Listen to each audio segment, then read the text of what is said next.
Today's routine today on Swachhata Pakhavada. We have to perform today one more activity, and we have to make you aware about personal health and hygiene.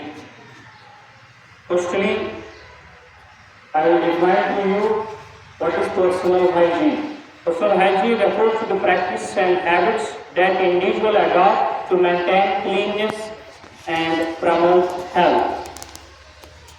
ये personal hygiene किसको कहते हैं?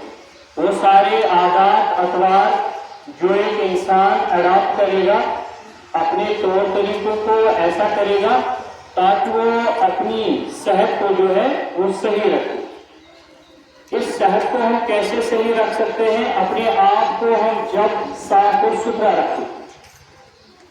हमारे prophet piece भी upon सल्लल्लाहु अलैहि वसल्लम ने फरमाया है अत्तहुर शत्रुल ईमान। Part of the iman is to make yourself clean. So it is obligatory for us to maintain cleanness. In order to maintain cleanness, what you can do? You have to follow some steps. You have to wash your body. You have to take bath every day. You have to groom yourself. You have to cut your nails.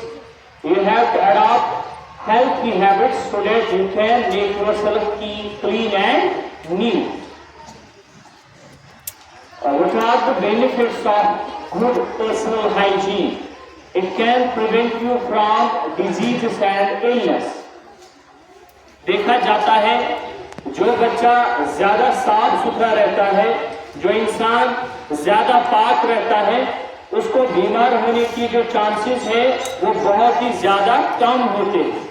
इसके बरक्स वो बच्चा जो अपने आप को साफ नहीं रखता है, नहाता नहीं है, कपड़े जल्दी जल्दी नहीं बदलता है, तो वो बच्चा ज्यादातर बीमार रहता है और जो बीमारियां हैं उसको ज्यादा लग जाती है। इसका मेन रीजन क्या है कि आप लोग अपने आप को क्लीन नहीं रखते हो, आप रेगुलरली नहीं नहाते हो। पर्सनल हाइजीन के हवाले से कुछ पॉइंट्स जो आपको ज़हननशीन करने होंगे, हमेशा इनको याद रखना है और इनके ऊपर अमल करना है। सबसे पहला, हर दिन अपनी बॉडी को जो है साफ करना है। कोशिश करनी है, आज गर्मी का मौसम है, you have to take bath every day. हर दिन आपको नहाना चाहिए क्योंकि पसीना स्वेट बहुत सारा आता है, आपके ये जो कपड़े हैं वो भी गंदे हो जाते हैं, तो अपने कपड़े भी चेंज किया कीजिए और सवेरे नहा के आया कीजिए। उससे क्या है, आपका पूरा दिन जो है वो फ्रेश निकलेगा। दूसरी बात, अपने हाथों को धोना चाहिए साबुन से जब आप वॉशरूम से वापस आते हैं। बात आ गई समझ में? तो पूरा अपने हाथों को धोया करें जब भी आप वॉशरूम में जाएंगे, वहां से आते ही पहले हैंड वॉश। तीसरी बात, एक दिन में कम से कम 2 बार आपको ब्रश करना जरूरी है। एक सुबह उठते समय, दूसरा शाम को सोते समय, या आप अल्टरनेटली लंच के बाद या डिनर के बाद भी इस रूटीन को फॉलो कर सकते हैं। और एक चीज जिसका आपने ख्याल रखना है वो क्या है, जो ही आप छींकेंगे या खांसी करेंगे, आप जरूरी या तो टिश्यू से या तो अपने हाथ से अपनी नाक और अपने मुंह को बंद रखेंगे, क्योंकि जब आप छींकते हैं या खांसी करते हैं वहां से कुछ जर्म बाहर निकलते हैं जो फिर दूसरे इंसान के लिए मुजर साबित हो सकते हैं और वो दूसरे बंदे को बीमार कर सकते हैं।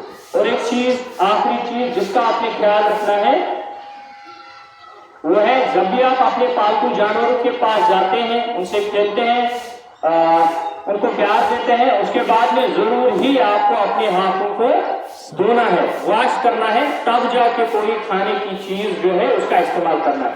One more thing, as you are well aware about it that we are using fertilizers, weedicides, pesticides on our vegetables and fruits.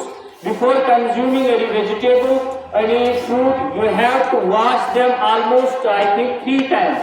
कम से कम 3 दफा वेजिटेबल्स को भी धोना चाहिए, फ्रूट्स को भी धोना चाहिए, उसके बाद आपको खाना चाहिए, क्योंकि उस पर जो पेस्टिसाइड्स और वीडिसाइड्स इनका थोड़ा बहुत उसका छिड़काव रहता है, जिसकी वजह से क्या है, आप बीमार हो सकते हैं। इसलिए जो भी चीज आप खाएंगे, whether it is vegetable or fruit, you have to wash it carefully. Okay? Have you got something from this? What you will do? کیا کریں گے آپ؟ روز نہا کے آئیں گے؟ ذرا زور سے بولو. ذرا بتاؤ کون کون نہا کے آیا ہے؟ آج کون نہا کے آیا ہے؟ It is a good sign. ہر دن نہانا چاہیے. آج گرمی بھی ہے, ٹھنڈ بھی نہیں لگے گی, فریش بھی رہو گے, تو اس لیے روز نہانا چاہیے. بات آ گئی سمجھ میں؟ ہمارے اسلام نے اس میں بہت ایک سنہرا موقع چھوڑ دیا ہے. وہ یہ ہے کہ ہم نماز جب 5 وقت کی پڑھتے ہیں, ہم 5 بار دن میں اپنا ہاتھ, اپنے بازو, اپنا منہ, اپنے پیر وغیرہ دھوتے ہیں. تو کہیں نہ کہیں ہم پاک و صاف رہتے ہیں. اسلام نے بھی اس کی اہمیت دی ہے. اس لیے ہمیں چاہیے کہ ہم کلیننس کا دھیان رکھیں گے. ہاں جی راجیش جی ذرا اٹھیے, آپ کھڑی ہو جائیں.